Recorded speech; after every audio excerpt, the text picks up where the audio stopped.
ఊపిరితిత్తులకు సంబంధించి వచ్చే most common infections గురించి, వాటి నివారణల గురించి బ్రీఫ్‌గా ఎక్స్‌ప్లెయిన్ చేస్తాను. సో, మోస్ట్ కామన్‌గా రెస్పిరేటరీ ట్రాక్ట్ ఇన్ఫెక్షన్స్ అన్నవి వర్షాకాలాల్లోనూ, తర్వాత వింటర్ సీజన్స్‌లోనూ చూస్తుంటాం. సో, వీటిని నివారించే క్రమంలో మనం ఎటువంటి జాగ్రత్తలు తీసుకోవాలి అన్న దాంట్లో ముఖ్యంగా పరిగణించవలసిన విషయం వ్యాక్సినేషన్స్ ఒకటి.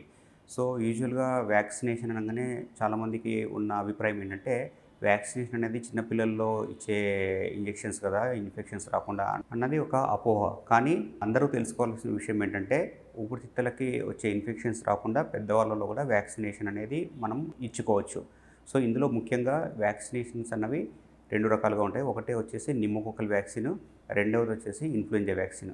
సో, ఈ వ్యాక్సిన్ యూజువల్‌గా ఎవరికి ఇవ్వాలి అనంటే వయసు 50 సంవత్సరాలు పైబడిన వాళ్ళకి బాడీలో కొంచెం ఇమ్యూనిటీ పవర్ అనేది తక్కువగా ఉండడం వల్ల ఇన్ఫెక్షన్స్ అనేవి ఈజీగా వచ్చే అవకాశం ఉంటుంది. సో, వీటిని నివారించడం కోసం మనం 50 సంవత్సరాల వయసు పైబడిన వాళ్ళకి నిమోకోకల్ వ్యాక్సిన్, తర్వాత ఇన్‌ఫ్లుయెంజా వ్యాక్సిన్ అన్నది ప్రతి సంవత్సరానికి ఒకసారి ఇస్తూ ఉంటాం అనమాట. సో, ఈ 2 వ్యాక్సిన్స్ పెద్దవారిలో మనం పరిగణించవచ్చు.